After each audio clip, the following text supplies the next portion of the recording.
Oh, this is my trip to Columbus, Mississippi today after the storms came through Memphis. Storm sirens going off.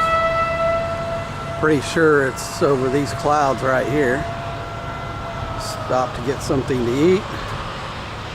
But I looked at the radar and it's probably safer if we got back on 78 and headed to the southeast, because there's more of that moving in behind.